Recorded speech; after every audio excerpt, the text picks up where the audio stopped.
Hi hello everyone. सो तीन MSME lenders पे आज हम डिस्कशन करेंगे। Ugro capital, five star business finance and SBFC finance. तीनों के थर्ड क्वार्टर के रिजल्ट आ गए हैं, तो देखेंगे नंबर्स कैसे रहे इन कंपनीज के। देन कौन कौन में मैनेजमेंट ने क्या कमेंट्री दी है, कैसा गाइडेंस दिया है एसेट क्वालिटी पे, ग्रोथ के ऊपर, एंड ओवरऑल कैसा सिनेरियो बन रहा है तीनों बिजनेसेस का। सो यूग्रो कैपिटल से स्टार्ट करते हैं। इस कंपनी का बिजनेस मॉडल पास्ट में हमने बहुत बार डिटेल में कवर किया हुआ है। ब्रीफ में अगर आप समझो तो 2018-19 में कंपनी स्टार्ट हुई थी। एमएसएमई लैंडिंग करती है ये, एंड इनके टारगेट एमएसएमईज होते हैं जो 1 करोड़ से 15 करोड़ का एनुअल टर्नओवर करते हैं, वो इनके टारगेट एमएसएमईज है। देन दूसरा अगर आप देखोगे तो कंपनी का अंडर राइटिंग का जो है वो डेटा ड्रिवन अंडर राइटिंग करती है ये। इन्होंने एक ग्रो स्कोर मॉडल बनाया हुआ है और मैनेजमेंट का कहना है कि ये बहुत एफिशिएंट है। इसमें कंपनी तीन चीजें करती है। सबसे पहले ये एक कस्टमर का एलिजिबिलिटी चेक करते हैं। सो एलिजिबिलिटी कैसे चेक करती है कंपनी? हर एक कस्टमर का ये जीएसटी वेरिफिकेशन करते हैं, जिससे इनको आइडिया होता है कि उस कस्टमर का टर्नओवर कितना है, उसकी कंपनी का एनुअल टर्नओवर कितना है। सो उससे इनको एलिजिबिलिटी का आइडिया होता है। देन कंपनी कस्टमर का बैंक स्टेटमेंट चेक करती है, जहां से इनको कैश फ्लो कितना आ रहा है बिजनेस के अंदर, इसका आइडिया लगता है। सो उसके बेसिस पे इनको पता चलता है कि वो जो कस्टमर है वो हमारे लोन की रीपेमेंट को अफोर्ड कर सकता है, नहीं कर सकता है। तीसरा जो इनका वेरिफिकेशन होता है वो होता है ब्यूरो डेटा के थ्रू, जहां से कंपनी ये आइडिया लगाती है कि कस्टमर का इंटेंशन है लोन रीपेमेंट का या नहीं है। लाइक पास्ट में उसने कोई लोन पे डिफॉल्ट किया है, नहीं किया है। अगर डिफॉल्ट किया है तो उसके कितने टाइम के बाद उसने दोबारा से लोन एप्लीकेशन कराए। सो ये तीन चीजों के ऊपर कंपनी ने अपना ये ग्रो स्कोर मॉडल बनाया हुआ है। अब इसमें जो ए होता है वो स्टैंड करता है कि मतलब लोन का एप्लीकेशन काफी बेस्ट है। ई का मतलब होता है कि लोन का एप्लीकेशन काफी वर्स्ट है। सो ये data driven company under writing पूरा करती है। एंड उसके बाद ऑफ कोर्स फिजिकल वेरिफिकेशन तो होता ही है, कस्टमर की प्रॉपर्टी का, उसका क्या वैल्यू है, क्या उसका पूरा ओवरऑल वैल्यूएशन निकलता है। ये पूरा मॉडल है यूग्रो कैपिटल का। प्रोडक्ट अगर आप देखोगे तो काफी डाइवर्सिफाइड प्रोडक्ट है। आई मीन अगर यूग्रो कैपिटल के जितने प्रोडक्ट्स हैं, सो कई ऐसी एनबीएफसी मिलेगी आपको जो इंडिविजुअल एक एक प्रोडक्ट के ऊपर उन्होंने अपना पूरा बिजनेस मॉडल बनाया है। जैसे यूग्रो कैपिटल बिजनेस लोन करता है, उसमें भी secured loan plus unsecured loan, दोनों तरीके के लोन ये कंपनी देती है। देन ये कंपनी मशीनरी लोन भी देती है। बहुत कम ऐसे लेंडर्स आपको मिलेंगे जो स्पेसिफिकली मशीनरी लोन प्रोवाइड करते हो मार्केट में। प्लस सप्लाई चेन फाइनेंसिंग ये कंपनी करती है। देन इन्होंने एक फिनटेक कंपनी को भी एक्वायर किया है, माई शुभ लाइफ करके। उसके बाद में कंपनी इमीडिएट फाइनेंसिंग भी करती है। जैसे फॉर एग्जांपल किसी एमएसएमई को अगर अर्जेंट बेसिस पे 1 डे के अंदर किसी को ऑर्डर डिलीवर करना है एंड उसके लिए उनको अर्जेंटली 50,000 1 लाख का शॉर्ट टर्म लोन चाहिए। सो यूग्रो कैपिटल का एक डिजिटल पोर्टल है जिसके थ्रू वो ये ऑन मतलब इमीडिएट डिसबर्समेंट भी करते हैं। सो काफी मल्टीपल प्रोडक्ट्स है कंपनी का। तो अब देखते हैं कि थर्ड क्वार्टर में रिजल्ट ओवरऑल कैसे आए हैं कंपनी के। देन उसके बाद ऑफकोर्स कॉन कॉल का मेन हाईलाइट डिस्कस करेंगे। सो यूग्रो कैपिटल का अगर आप लोन बुक का साइज देखोगे तो 11,000 करोड़ का लोन बुक है। एंड इंडिया के अंदर अगर हम स्पेसिफिक एनबीएफसी एमएसएमई एनबीएफसी की बात करें, so one of the largest MSME NBFC है इंडिया में। लोन बुक का ग्रोथ ऑलमोस्ट 32% आया है इनका इस क्वार्टर के अंदर। देन ऑफ बुक एयूएम अगर आप देखोगे तो यूग्रो कैपिटल की स्ट्रेटेजी रही है कि 50% हमारा जो लोन बुक है वो हमारे बुक पे रहेगा, हमारे बैलेंस शीट पे रहेगा। 50% जो है वो ऑफ बुक रहेगा। मतलब ये को लैंडिंग करते हैं, को ओरिजिनेशन करते हैं। सो लास्ट कुछ टाइम से इनका ये जो ऑफ बुक का जो शेयर है ये कम हो रहा है, 45% से अभी 44% पे आ गया है। इसका मेन रीजन ये है कि रेगुलेटर ने जिस तरीके से स्ट्रिक्टनेस बढ़ाई है आपके लैंडिंग एनवायरनमेंट के अंदर, तो काफी सारे एनबीएफसीज जो इनके साथ को लैंडिंग पहले करते थे उन्होंने अभी इसको कम कर दिया है। सो वो एक रीजन है। अभी आगे और डिस्कस करेंगे इनका कौन कौन में मैनेजमेंट ने इसके ऊपर और क्या क्लैरिटी दिया है। देन प्रॉफिट का नंबर अगर आप देखोगे तो 15% का ग्रोथ है, यानी ऑपरेटिंग लेवरेज बिल्कुल नहीं मिला है बिजनेस को। उसका मेन रीजन है इनका high cost to income. So cost to income आप देखोगे यूग्रो कैपिटल का 53% से बढ़ करके ऑलमोस्ट 57% हो गया वाई वाई लेवल पे। सो ये क्यों बढ़ा है? Because company aggressively branch expansion कर रही है, तो जिसकी वजह से इनका ओपेक्स बढ़ गया और आपका ओवरऑल जो पैट का नंबर है वो सिर्फ 15% से ग्रो हुआ है। एज अ रिजल्ट आपका आरओए भी कम हो गया, 2.5% का आरओए ऑलमोस्ट 1.9% पे आ गया है। आरओई कंपनी का जो लास्ट ईयर लगभग 9.5% पे था, 9.5%, अब ये 8% का आरओई हो गया कंपनी का। देन अगर आप इनके प्रोडक्ट्स देखोगे तो जैसा हमने डिस्कस किया काफी मल्टीपल प्रोडक्ट्स में डील करती है कंपनी। अभी जो कंपनी का सबसे मेन फोकस है वो है इनका इमर्जिंग मार्केट वाला product. So emerging market basically micro LAP product है ये, जिसका नाम इन्होंने चेंज करके इमर्जिंग मार्केट प्रोडक्ट कर दिया है। बिकॉज बेसिकली ये कंपनी अपने आप को as a micro finance lender नहीं शो करना चाहती है। हालांकि ये माइक्रो लैब जो है ये माइक्रो फाइनेंस से बहुत डिफरेंट है। ये सिक्योर्ड लोन होता है, मतलब आप कस्टमर के प्रॉपर्टी को कोलैटरल रख के उसको लोन डिसबर्स करते हो। लेकिन जैसा अभी आप इन्वायरमेंट देख रहे हो मार्केट में, तो माइक्रो वर्ड से ही आई मीन काफी ज्यादा नेगेटिव लिया जाता है एक लेंडर को, तो इन्होंने इस प्रोडक्ट का नाम चेंज कर दिया, इमर्जिंग मार्केट कर दिया है। सो कंपनी का टारगेट है, यूग्रो कैपिटल का टारगेट है कि इनका जो आरओए का नंबर आप 2% के आसपास देख रहे हो, उसको ये 4% तक लेके जाना चाहते हैं। अब उसमें जो सबसे बड़ा ग्रो ड्राइवर होगा आरओए का, वो होगा इनका यील्ड एक्सपेंशन। और यील्ड कैसे आपका इंप्रूव होगा? जब आप हाई यील्डिंग प्रोडक्ट के ऊपर फोकस करोगे। तो आप देखोगे ये जो इमर्जिंग प्रोडक्ट है, इसमें कंपनी का जो यील्ड है वो ऑलमोस्ट 19% के आसपास है। मतलब ये सिक्योर प्रोडक्ट है, लेकिन यील्ड इसमें काफी बेटर मिलता है यूग्रो को, इसीलिए कंपनी इस प्रोडक्ट के ऊपर आज के टाइम पे काफी ज्यादा फोकस कर रही है। टोटल एयूएम में आज के टाइम पे ये 19% कंट्रीब्यूट करता है। सो इसमें इन्होंने ब्रांच एक्सपेंशन भी काफी एग्रेसिवली किया है। आई मीन अगर आप वाई वाई लेवल पे देखो तो डबल से भी ज्यादा कर दिया इन्होंने इस प्रोडक्ट के लिए अपने नंबर ऑफ ब्रांचेस को। देन आप स्टेट्स देखोगे तो पहले कंपनी इस प्रोडक्ट को 7 स्टेट्स के अंदर करती थी, आज के टाइम पे 11 स्टेट्स के अंदर करती है। एयूएम का नंबर भी डबल से ज्यादा हो गया है वाई वाई लेवल पे। एंड अगर आप एयूएम मिक्स देखो तो लास्ट ईयर तक 12% जो एयूएम था इनका वो इस प्रोडक्ट से आता था, अभी 19% के आसपास आता है। मैनेजमेंट बोल रही है कि नेक्स्ट ईयर तक अपने नंबर ऑफ ब्रांचेस को ये 400 तक कर देंगे, यानी by the end of FY26 इनका जो टोटल ब्रांचेस है वो 400 हो जाएगा, यहां से भी डबल हो जाएगा। और उसके साथ में 2-3 स्टेट्स में ये और प्रेजेंस भी बढ़ाएंगे।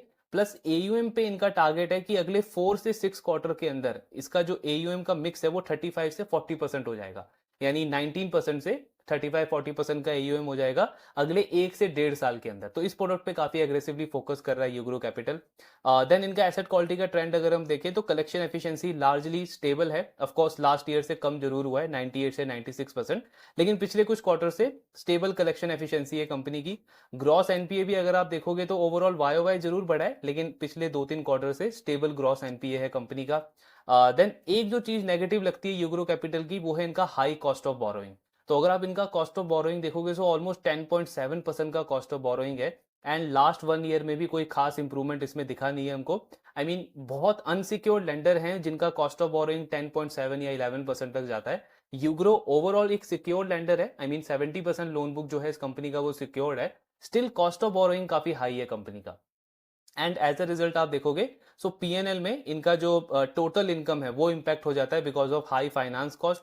अगर आप पीपीओपी देखो तो उसमें 24% की ग्रोथ है, लेकिन क्रेडिट कॉस्ट भी कंपनी का काफी बढ़ गया है वाई वाई लेवल पे, तो पैड ग्रोथ सिर्फ 15% का आया है।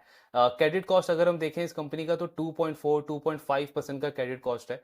सो ये ओवरऑल रिजल्ट है कंपनी का थर्ड क्वार्टर के अंदर।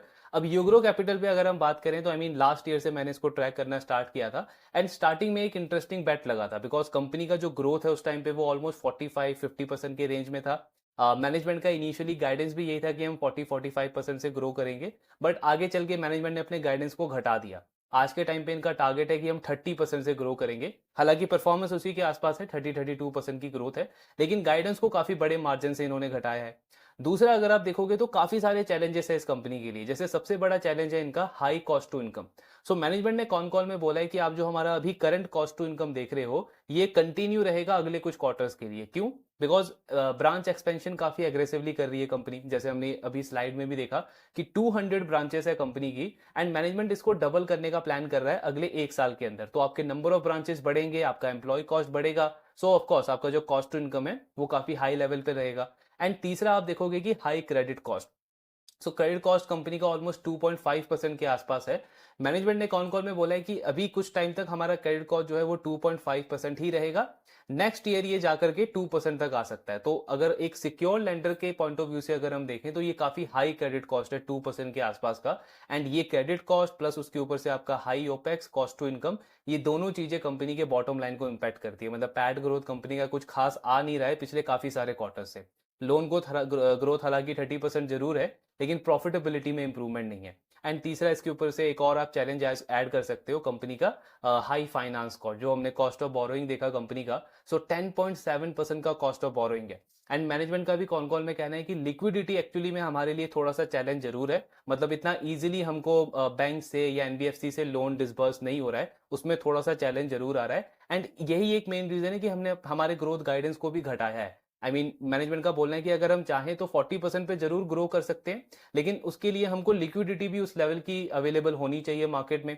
प्लस हमारा कॉस्ट ऑफ बोरोइंग भी कम होना चाहिए, बिकॉज अगर इतना हाई कॉस्ट ऑफ बोरोइंग होगा तो हमको बहुत हाई यील्ड चार्ज करना पड़ेगा कस्टमर को एक एक अच्छा मार्जिन जनरेट करने के लिए। सो ये 2-3 बड़े बड़े चैलेंजेस हैं यूग्रो के लिए। प्लस एक और नेगेटिव चीज जो मैनेजमेंट ने कॉन कॉल में बोला कि आरओए का नंबर जो ये पहले 4% का टारगेट कर रहे थे आरओए, आई थिंक FY 26 तक का गाइडेंस था कंपनी का। अब मैनेजमेंट बोल रहा है कि हमको लगता नहीं है कि हम उस टाइम तक अपने आरओए को अचीव कर पाएंगे। ये आरओए का जो 4% का जो गाइडेंस है वो टारगेट थोड़ा सा हमारा डिले हो जाएगा। एग्जैक्ट टाइमलाइन इन्होंने बताया नहीं है, बिकॉज मैनेजमेंट का कहना है कि जैसे एक्सटर्नल एनवायरनमेंट है, लिक्विडिटी का प्रॉब्लम है, थोड़ा बहुत डेलिक्वेंसी का भी प्रॉब्लम है, तो हमको लगता है कि थोड़ा सा हमको और डिले लगेगा, लेकिन एग्जैक्ट कब तक हम 4% का आरओए अचीव करेंगे इस पे अभी कोई क्लैरिटी नहीं है। अब आरओए में सबसे बड़ा प्रॉब्लम जो आ रहा है इनको, वो आ रहा है इनका कॉस्ट ऑफ बोरोइंग का और उसके ऊपर से आपका क्रेडिट कॉस्ट का। बिकॉज जैसे जैसे इनका बुक पुराना होता जा रहा है आपका ऑफकोर्स क्रेडिट कॉस्ट थोड़ा सा बढ़ेगा, लेकिन कॉस्ट ऑफ बोरोइंग कंपनी का उस अकॉर्डिंग कम नहीं हो रहा, अभी भी 10.7 का % का कॉस्ट ऑफ बोरोइंग है। और क्योंकि आप ब्रांच एक्सपेंशन इतने इतने एग्रेसिवली कर रहे हो तो आपका कॉस्ट टू इनकम भी ज्यादा बढ़ गया। तो पहले मैनेजमेंट एक्सपेक्ट कर रहा था कि हमको 50 बेसिस पॉइंट का ऑपरेटिंग लिवरेज मिलेगा, बट क्योंकि आपके ओपेक्स इतने ज्यादा हैं, क्रेडिट कॉस्ट इतना ज्यादा है, तो वो चीज रिफ्लेक्ट नहीं हो रही है कंपनी के पीएनएल के अंदर, इनके प्रॉफिटेबिलिटी के अंदर। यही मेन रीजन है कि यूग्रो कैपिटल पे कुछ खास इंटरेस्ट बनता नहीं है।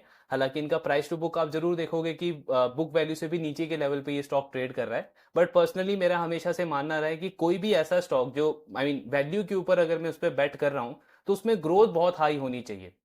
अगर आप यूग्रो कैपिटल का ग्रोथ देखोगे तो 30% के आसपास का ग्रोथ है। एंड बहुत सारे आपको ऐसे एनबीएफसीज, हाउसिंग फाइनेंस कंपनीज मिल जाएंगी जो इसी रेंज में ग्रो कर रही है, जिनका आरओई का नंबर बेटर है, आरओई का नंबर बेटर है। बहुत ऐसा अट्रैक्टिव बेट लगता नहीं है करंट लेवल पे। बाकी देखना होगा आने वाले क्वार्टर्स में कैसा प्रोग्रेस रहता है यूग्रो कैपिटल का। दूसरी कंपनी पे डिस्कस करते हैं, 5 स्टार बिजनेस फाइनेंस। इस कंपनी को भी हम काफी टाइम से ट्रैक कर रहे हैं एंड पूरे एनबीएफसी स्पेस में one of my favourite business है 5 स्टार बिजनेस फाइनेंस की अगर हम बात करें। सिक्योर लैंडर है ये एंड इन्होंने एक नीश क्रिएट किया है अपना।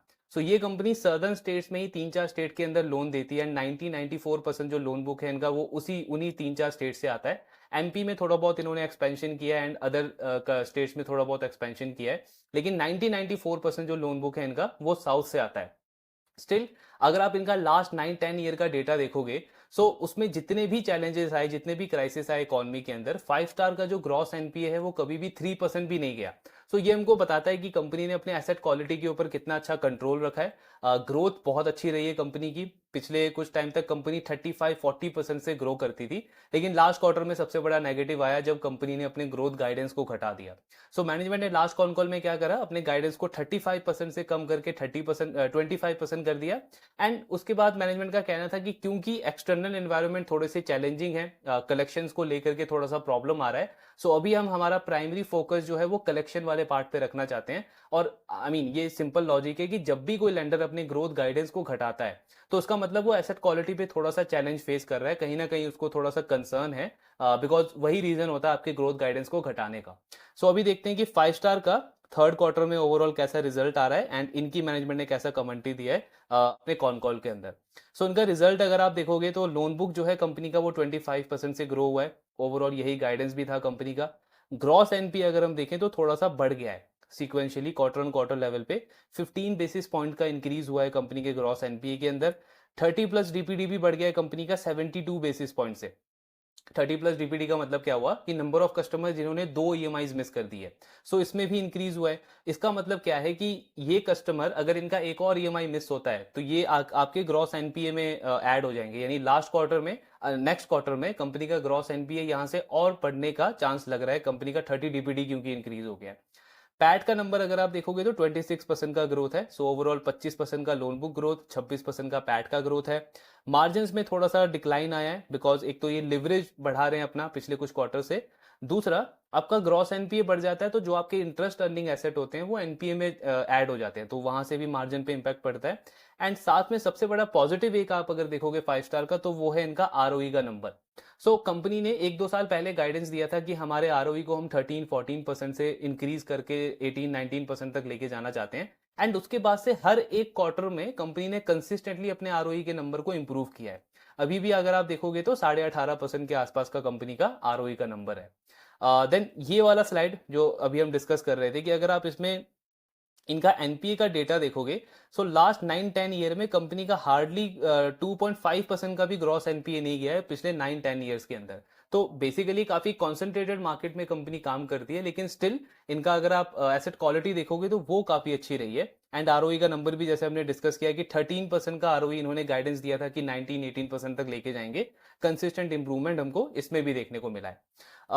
देन कंपनी का अगर हम यील्ड की बात करें तो 5 स्टार हालांकि मतलब एक तरीके का माइक्रो लैप ये देते हैं, बिलो 5 लाख इनका टिकट साइज रहता है, 3.5 लाख का एवरेज टिकट साइज होता है। पर यील्ड ये काफी ज्यादा चार्ज करते हैं इस पे, 24-25% का यील्ड रहता है, लेकिन लास्ट कुछ क्वार्टर में थोड़ा सा इसमें डिक्लाइन देखने को मिला है, बिकॉज जैसा एसेट क्वालिटी का प्रॉब्लम आ रहा है इंडस्ट्री में, सो कंपनी ने थोड़े से बेटर कस्टमर्स की तरफ फोकस करना स्टार्ट किया है, तो यील्ड वहां से थोड़ा सा कम हुआ है। कॉस्ट ऑफ बोरोइंग इनका काफी स्टेबल है, वाई लेवल पे थोड़ा सा इंप्रूव हुआ है, एंड लास्ट क्वार्टर से भी अगर आप कंपेयर करोगे तो थोड़ा सा इंप्रूवमेंट देखने को मिला है।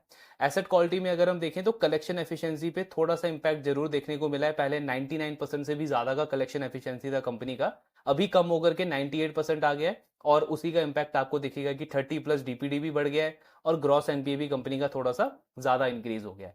सो ये ओवरऑल रिजल्ट था 5 स्टार का। नंबर्स अगर आप देखो तो ठीक ठाक नंबर्स हैं, यही एक्सपेक्टेशन था 25% का ग्रोथ। एंड क्योंकि इन्होंने ग्रोथ घटाया था और बोला यही था कि थोड़ा सा कलेक्शन में हमको फोकस करना है, तो ये एक्सपेक्टेड था कि थोड़ा सा ग्रॉस एनपीए कंपनी का बढ़ सकता है। बहुत ज्यादा ऐसा कंसर्न नहीं है, स्ट्रेस नहीं है। मैनेजमेंट ने कॉन कॉल में भी बोला है कि एसेट क्वालिटी को लेकर के ऐसा कोई सीरियस प्रॉब्लम नहीं लगता है हमको, थोड़ा बहुत डेलिक्वेंसी आया है, इसीलिए हम मेन फोकस अभी कलेक्शन के ऊपर कर रहे हैं। तो ये 15 बेसिस पॉइंट का इंक्रीज हमको देखने को मिला है इनके ग्रॉस एनपीए के अंदर। ग्रोथ की अगर हम बात करें तो मैनेजमेंट का कहना है कि अभी नियर टर्म में हम इसी ग्रोथ के साथ, मतलब इसी ग्रोथ गाइडेंस के साथ स्टिक करेंगे, 25% का ग्रोथ। देन फोर्थ क्वार्टर जब इनका कंप्लीट हो जाएगा तब मैनेजमेंट आई मीन उस पर एग्जैक्ट क्लैरिटी देगा कि FY26 के अंदर कैसा ग्रोथ ये टारगेट कर रहे हैं, बिकॉज उस टाइम पे जैसा एक्सटर्नल एनवायरनमेंट होगा, अगर चीजें थोड़ी सी बेटर हुई होंगी, डिमांड थोड़ा सा इंप्रूव होगा, तो कंपनी में भी अपने ग्रोथ गाइडेंस को इंक्रीज कर सकती है। अदरवाइज यही 25% का ग्रोथ गाइडेंस इन्होंने मेंटेन रखा है FY26 के लिए भी।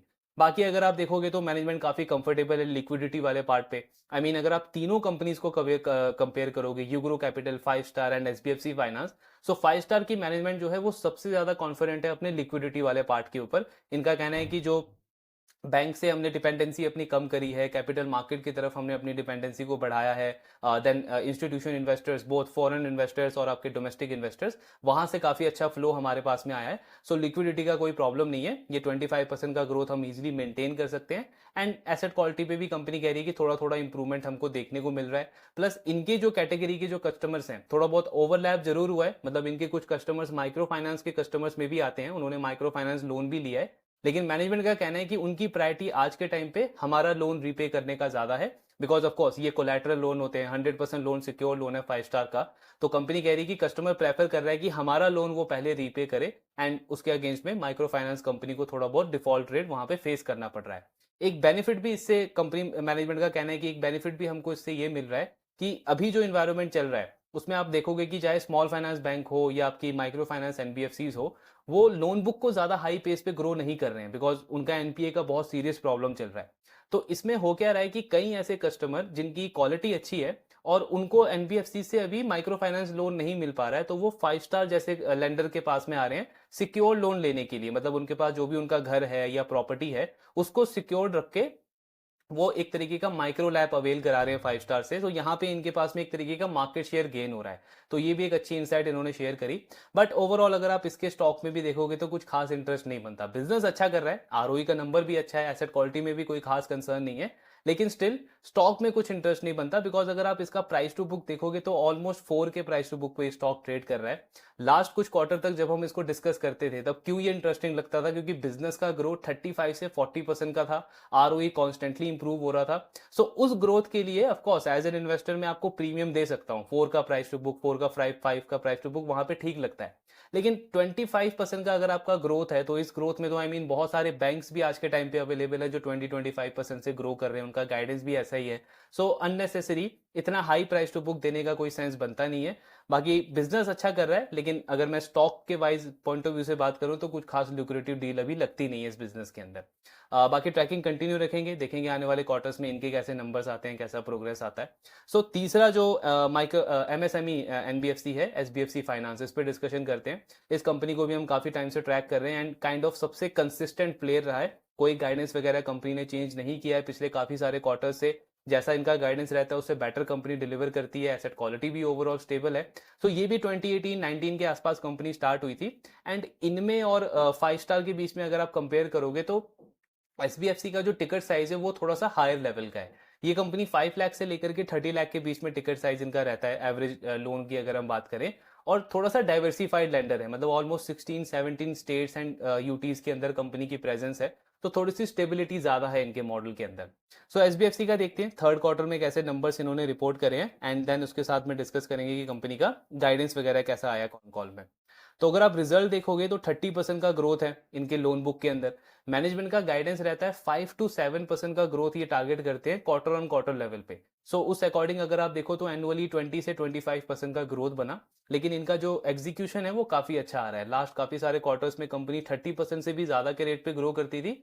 इस क्वार्टर में 30% का ग्रोथ इन्होंने रिपोर्ट किया। देन ग्रॉस एनपी अगर हम देखें तो ऑलमोस्ट स्टेबल है, 1 बेसिस पॉइंट से इंक्रीज हुआ है इनका लास्ट क्वार्टर के कंपैरिजन में। कुछ खास ऐसा प्रॉब्लम नहीं है एसेट क्वालिटी के ऊपर भी। ब्रांचेस इन्होंने 5 न्यू ब्रांचेस ऐड करे हैं इस क्वार्टर में एंड मैनेजमेंट का गाइडेंस है कि एनुअल लेवल पे 25 ब्रांचेस हम ऐड करेंगे। सो उसी के अकॉर्डिंग इनका परफॉर्मेंस है। ईल्ड अगर आप देखोगे तो थोड़ा सा इंक्रीज हुआ है कंपनी का और स्प्रेड भी बढ़ गया है। ये एक पॉजिटिव चीज है, इसका मतलब कॉस्ट ऑफ बोरोइंग आपका स्टेबल है लेकिन आपने ईल्ड में इंप्रूवमेंट दिखाया है, तो इनके मार्जिन वगैरह भी थोड़े से बेटर हुए होंगे। ओपेक्स टू एयूएम देखोगे तो कंसिस्टेंटली कंपनी का इंप्रूव हो रहा है, जिससे इनका कॉस्ट टू इनकम इंप्रूव हो रहा है और इस बिजनेस को ऑपरेटिंग लेवरेज भी अच्छा मिलता है। ये उन कुछ एनबीएफसीज में से है जो करंट टाइम में भी एक काफी अच्छा ऑपरेटिंग लेवरेज ये जनरेट कर पा रहे हैं। इस क्वार्टर में भी आप देखोगे तो 38% का इनका पैट ग्रोथ है। सो लोन बुक का ग्रोथ है 30%, पैट का ग्रोथ है 38%, बिकॉज ऑपरेटिंग लेवरेज कंपनी को अच्छा मिल रहा है। और आरओई का नंबर भी इस क्वार्टर में इंप्रूव हुआ है कंपनी के लिए, धीरे धीरे ये 15% का आरओई टारगेट कर रहे हैं। सो इनका अगर आप टिकट साइज देखोगे तो इस वाले रेंज में कंपनी फोकस करती है 5 लाख to 30 लाख में। एंड इसमें अगर आप ग्रोथ देखोगे तो ये वाला सेगमेंट जो है वो 24% से ग्रो कर रहा है। 5 स्टार आपका इस वाले सेगमेंट में आता है, ग्रोथ इसमें भी अच्छी है। एंड यूग्रो आपका काइंड ऑफ इस वाले सेगमेंट में आता है बिकॉज उसका टिकट साइज काफी डाइवर्सिफाई है। कुछ प्रोडक्ट्स के लिए वो कंपनी 40, 15, 20 लाख का भी लोन डिलीवर करती है। माइक्रो लाख के लिए टिकट साइज थोड़ा सा कम रहता है उसका। देन एसबीएफसी का अगर आप लोन बुक मिक्स देखोगे सो 83-84% जो लोन है कंपनी का वो एमएसएमई लोन है एंड बाकी का जो लोन कंपनी डिसबर्स करती है वो लोन अगेंस्ट गोल्ड है। इनका भी पूरा जो लोन बुक है वो सिक्योर्ड लोन है, सो अनसिक्योर्ड लेंडिंग एसबीएफसी फाइनेंस भी नहीं करता है। एंड इन ये कंपनी भी टारगेट रखती है कि 20% जो इनका लोन बुक है वो ऑफ बुक हो, मतलब को लेंडिंग को ओरिजिनेशन के ऊपर 20% का टारगेट रहता है कंपनी का। प्रेजेंस हमने ऐसे डिस्कस किया कि डाइवर्सिफाई प्रेजेंस है कंपनी की, 16 स्टेट्स और 2 यूटीज में कंपनी की प्रेजेंस है, तो थोड़ी सी स्टेबिलिटी रहती है इनके मॉडल में। देन एक चीज अगर आप ऑब्जर्व करोगे तो लास्ट कुछ क्वार्टर से एसबीएफसी फाइनेंस ने फिल्टरेशन अपना थोड़ा सा स्ट्रिक्ट कर दिया है। मतलब वो कस्टमर जिनका सिबिल स्कोर 700 से ज्यादा है उनका टोटल लोन बुक में शेयर इंक्रीज हो गया है। पहले वो 82% कस्टमर होते थे, अब वो 86% कस्टमर है। सो फिल्टरेशन इन्होंने थोड़ा सा स्ट्रिक्ट किया है लास्ट कुछ क्वार्टर में, जब से क्रेडिट एनवायरनमेंट थोड़ा सा चैलेंजिंग हुआ है। प्लस एक और चीज एसबीएफसी क्या करता है कि इन्होंने जो जिन एमएसएमईज को ये लोन देते हैं सो काफी डाइवर्सिफाइड इन्होंने रखा है। कोई भी ऐसी इंडस्ट्री नहीं है जहां पे इनका 10% तक का एलोकेशन हो। सो ये कंपनी प्रेफर करती है कि जो एमएसएमईज B2C वाले मॉडल में काम करते हैं, लाइक किसी का रिटेल का मॉडल है, कोई किसी का ट्रेडिंग का बिजनेस है या किसी का फूड वगैरह का बिजनेस है, उन एमएसएमईज को ये ज्यादा लोन देते हैं। तो अगेन आपका डाइवर्सिफिकेशन बन जाता है, कॉन्सेंट्रेशन रिस्क नहीं आता, तो लोन बुक एसेट क्वालिटी आपका ओवरऑल स्टेबल रहता है। देन अगर हम इनका एसेट क्वालिटी का ट्रेंड देखें तो ग्रॉस एनपीए कंपनी का स्टेबल है almost quarter on quarter level पे। 1+ डीपीटी हालांकि थोड़ा सा जरूर इंक्रीज हुआ है, क्योंकि कलेक्शन एफिशिएंसी भी आप देखोगे तो थोड़ा सा डिप हुआ है लास्ट क्वार्टर के कंपैरिजन में। लेकिन थर्ड क्वार्टर जनरली ऐसा देखा जाता है, ये अक्टूबर नवंबर आपका फेस्टिव पीरियड रहता है, सो उसमें आप बहुत सारे लेंडर्स को देखोगे जिनका कलेक्शन एफिशिएंसी में माइनर सा ड्रॉप देखने को मिलता है। अच्छी बात यह है कि वाई वाई लेवल पे अभी भी इंप्रूवमेंट है कंपनी के कलेक्शन एफिशिएंसी के अंदर। देन अगर हम इनका यील्ड वगैरह देखें तो उसमें काफी काफी अच्छी इंप्रूवमेंट है। और अगर आप इनका कॉस्ट ऑफ बोरोइंग देखोगे सो कंपनी का कॉस्ट ऑफ बोरोइंग पिछले कुछ क्वार्टर से कंसिस्टेंटली इंप्रूव हो रहा है, इसलिए इनके मार्जिन भी बेटर हैं एंड ओवरऑल प्रॉफिटेबिलिटी का नंबर भी बाकी एमएसएमई लेंडर के कंपैरिजन में काफी अच्छा है। तो ये ओवरऑल रिजल्ट था एसबीएफसी का। नंबर्स इन्होंने इस क्वार्टर में भी अच्छे रिपोर्ट करे हैं। एंड अगर आप कॉन कॉल देखोगे मैनेजमेंट का, सो आई थिंक इनकी जो मैनेजमेंट है एसबीएफसी की, ये इन्होंने सबसे पहले इस पूरे स्ट्रेस को रिकॉग्नाइज किया था। और हमने जब इस फाइनेंशियल ईयर में फर्स्ट क्वार्टर का जो कॉन कॉल डिस्कस किया था एचबीएफसी का, वहां पे इनकी मैनेजमेंट ने क्लियरली इस चीज को बोला था कि ये पूरे फाइनेंशियल ईयर में जितने भी लैंडर्स हैं उनको 3-4 बड़े बड़े चैलेंजेस फेस करने पड़ेंगे। एंड उनमें से लिक्विडिटी का चैलेंज और दूसरा आपका एसेट क्वालिटी का चैलेंज, ये सबसे बड़ा चैलेंज रहेगा। और पूरे पिछले कुछ क्वार्टर्स में हम देख रहे हैं कि ये दो चैलेंजेस की वजह से काफी सारे लेंडर्स का जो बिजनेस है उसमें बहुत बड़ा प्रॉब्लम आया है।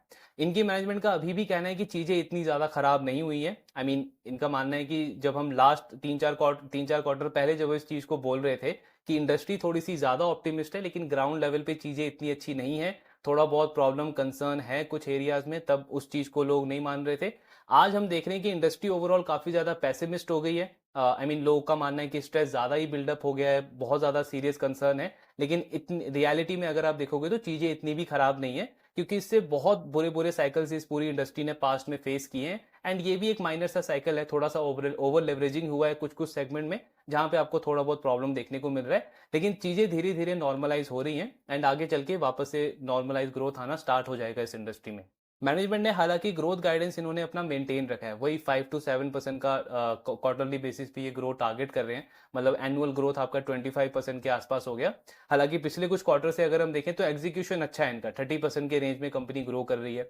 आरओई में इनका टारगेट है कि हमारा आरओई नेक्स्ट फाइनेंशियल ईयर के एंड तक 15% तक चला जाएगा। मतलब अभी 12% का आरओई है, ये इंप्रूव होते होते 15% तक जाएगा आपका नेक्स्ट फाइनेंशियल ईयर तक। एसेट क्वालिटी को लेकर के मैनेजमेंट काफी कॉन्फिडेंट है। इनका कहना है कि हमारे जो टारगेट कस्टमर्स हैं उनकी इनकम लेवल पे ऐसा कोई सीरियस स्ट्रेस नहीं देखा है हमने। उनकी इनकम कंसिस्टेंट है एंड सो दैट हमको कलेक्शन में भी कोई खास प्रॉब्लम नहीं आ रहा है, कलेक्शन एफिशिएंसी अच्छा है कंपनी का। प्लस अगर आप लिक्विडिटी की भी बात करोगे, सो मैनेजमेंट का कहना है कि चाहे आपका एसबीआई हो या कुछ जो इनके डोमेस्टिक फाइनेंशियल इंस्टीट्यूशंस हैं, उनसे इनको ऑलरेडी ठीक ठाक लिक्विडिटी अप्रूव हो चुकी है। सो ये कंपनी भी लिक्विडिटी वाले पार्ट पे कुछ खास प्रॉब्लम फेस कर नहीं रही है। प्लस इनका अगर आप कॉस्ट ऑफ बोरोइंग भी देखोगे तो वो काफी बेटर है compare to UGRO capital and 5 star business finance. So overall guidance अच्छा है कंपनी का। एंड इन तीनों में अगर हम कंपेयर करें तो ऑफकोर्स एसबीएफसी थोड़ा सा बेटर डील लगता है, क्योंकि स्टॉक का एक तो प्राइस टू बुक भी 3 के आसपास है, आरओई का गाइडेंस काफी पॉजिटिव है कंपनी का, एसेट क्वालिटी स्टेबल है। अगर आप क्रेडिट कॉस्ट देखोगे तो एसबीएफसी फाइनेंस का गाइडेंस है कि 80 बेसिस पॉइंट से 1 बेसिस पॉइंट के बीच में हमारा क्रेडिट कॉस्ट रहेगा। और उसको काफी क्वार्टर से इन्होंने मेंटेन भी करा हुआ है। सो ओवरऑल डील अच्छी लगती है एसबीएफसी के अंदर। लेकिन एक चीज जो हमको मॉनिटर करना है एसबीएफसी में, कि इनका ग्रोथ रेट और कम नहीं होना चाहिए। आई मीन अगर आप इन तीनों एनबीएफसी को देखोगे, यूग्रो कैपिटल, 5 स्टार, आपका एसबीएफसी फाइनेंस थोड़े से हायर पेस पे ग्रो कर रहा है। लेकिन इनका ऑपरेटिंग लेवरेज एक्चुअली एक और चीज है जो इनकी तरफ थोड़ा सा अट्रैक्शन बढ़ाता है, बिकॉज मैनेजमेंट का कहना है कि कॉस्ट टू इनकम हमारा कंसिस्टेंटली इंप्रूव होता जाएगा। 50 बेसिस पॉइंट का इन्होंने गाइडेंस दिया है कि हर एक फाइनेंशियल ईयर में हमारा जो ओपेक्स टू एयूएम है वो 50 बेसिस पॉइंट से इंप्रूव होगा, तो ऑपरेटिंग लेवरेज मिलता जाएगा बिजनेस को। क्योंकि जितने भी ये नए ब्रांचेस ओपन कर रहे हैं उसमें जो मेन कॉस्ट था वो कंपनी ने पहले ही इनकर कर दिया है, बिजनेस के स्टार्टिंग में इनकर कर दिया टेक्नोलॉजी के ऊपर, जो सीनियर मैनेजमेंट पे जो हायरिंग करनी थी कंपनी को। सो अब जो कॉस्ट आएगा वो उतना ज्यादा इफेक्ट नहीं करेगा कंपनी के ऑपरेशन को, and overall operating leverage company का कंटिन्यू रहेगा। लेकिन एक जो हमको मॉनिटर करना है कि इनका पेस ऑफ ग्रोथ कम नहीं होना चाहिए। जो 30% का ग्रोथ है, अगर ये सपोज 24, 25, 27% के रेंज में आ जाता है तो जो रिस्क रिवॉर्ड है वो काफी अनफेवरेबल हो जाएगा। क्योंकि अगर आप पूरे एनबीएफसी स्पेस में देखो तो जो टॉप एनबीएफसी है इंडिया की, लाइक बजाज फाइनेंस, आपका श्रीराम फाइनेंस, देन आपका चोलामंडलम, ये सारी काफी बड़ी एनबीएफसी हैं, बहुत पुराना ग्रुप है इनका। एंड इनका अगर आप ग्रोथ देखोगे तो इतने बड़े बेस के ऊपर भी ये बहुत इजीली 20 से 25% के रेंज में ग्रो कर रही है। अगर मुझे इन छोटी एनबीएफसी के ऊपर बेट करना है तो आई मीन मुझे मुझे वहां पे सबसे बड़ा चीज चाहिए ग्रोथ। एसेट क्वालिटी की बात हो या ब्रांड की बात हो या टेक्नोलॉजी की बात हो, उसमें ऑफ कोर्स ये उस लेवल को मैच नहीं कर सकते करंटली। लेकिन ग्रोथ एटलीस्ट ऐसी चीज है जहां पे इनको बहुत अच्छा परफॉर्म करना पड़ेगा उन उन सारी एनबीएफसी के कंपैरिजन में, क्योंकि तभी हम एक अच्छी री रेटिंग एक्सपेक्ट कर सकते हैं। अगर आप 1-2 साल पहले का टाइम देखो, जहां पे बहुत सारी माइक्रो फाइनेंस कंपनीज है, लाइक आपका अरमान फाइनेंशियल, सीए ग्रामीण, जिनको 5 का, 4 का, 6 का प्राइस टू बुक मिलता था, वो इसीलिए मिलता था बिकॉज उनका लोन बुक का ग्रोथ जो है वो 40, 50, 60% के आसपास था। अगर आपका ग्रोथ ओवरऑल वही 25-26% के रेंज में रहेगा तो मार्केट आपको क्यों एक री रेटिंग देगा? आई मीन वो जो री रेटिंग की हम बात करते हैं वो तभी चांस उसका बढ़ता है जब आपका ग्रोथ बहुत ज्यादा हो compare to your larger peers. तो वहां पे फोकस करना जरूरी है। अभी हालांकि डील अच्छी लगती है एसबीएफसी के अंदर, 3 का प्राइस टू बुक है, 30% का ग्रोथ है, आरओई का इंप्रूवमेंट है, ऑपरेटिंग लिवरेज मिलेगा तो पैड ग्रोथ इनका 35-40% तक जा सकता है। लेकिन ये जो ग्रोथ है इसको मेंटेन रखना पड़ेगा। अगर इनका ग्रोथ कम होकर के वही 25-24% के आसपास आ गया तो डील इतनी ल्यूक्रेटिव नहीं रहेगी। वही हमको ट्रैक करना है। बाकी ट्रैकिंग इसका करते रहेंगे। जो भी आपके डाउट्स है शेयर करते रहिए। Thank you very much.